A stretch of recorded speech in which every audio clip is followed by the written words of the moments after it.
అంటే మధ్యలో అక్కడ మళ్ళీ గ్యాప్ ఇస్తారు.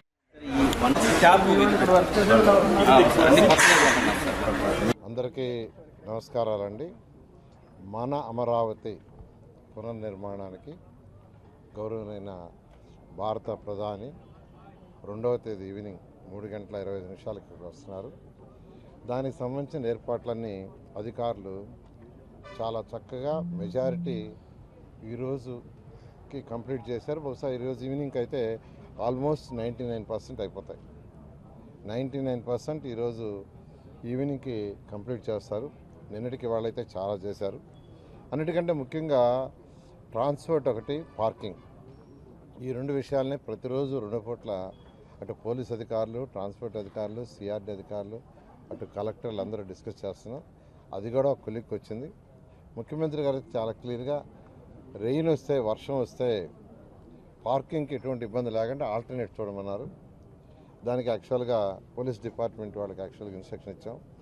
ఒకవేళ రెయిన్ ఏదన్నా వచ్చి పార్కింగ్, ఎందుకంటే ఇది బ్లాక్ కాటన్ సాయిల్, పార్కింగ్లో పెట్టలేకపోతే ఇక్కడ రోడ్లు ఉన్నాయి. సిఆర్డీ 2014-19లోనే 300 కిలోమీటర్లు రోడ్స్, ట్రంక్ రోడ్స్, అంటే 1 లేయర్, 2 లేయర్, 3 లేయర్లు వేస్తున్నారు.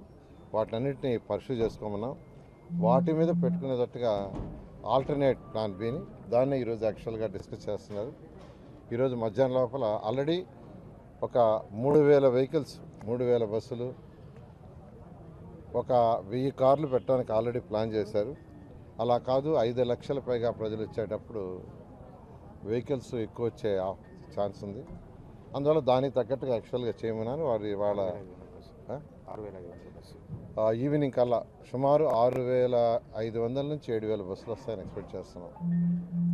అదేవిధంగా కార్లు అవి తీసుకుంటే ఒక 3000 పైగా వస్తాయని పార్కింగ్ ఏర్పాటు చేశారు.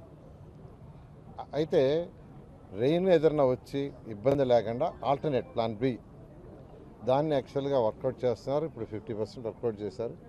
ఇవాళ మధ్యాహ్నం కల్లా మళ్ళీ డిపార్ట్మెంట్ వాళ్ళందరూ కూర్చొని వర్క్ చేస్తూ ఉన్నారు. ఈ విధంగా ప్రతి చిన్న విషయాన్ని, ఫుడ్ కానీ, వాటర్ కానీ, ట్రాన్స్పోర్ట్ కానీ, పార్కింగ్ కానీ ఎటువంటి ఇబ్బంది లేకుండా అన్ని చర్యలు అధికారులు తీసుకుంటున్నారు. ఈరోజు ఈవినింగ్కి 99% వర్క్ పూర్తవుతుంది. ఏదైనా మిగిలితే రేపు మార్నింగ్ కల్లా 1% వరకు పూర్తి చేయడం జరుగుతుంది.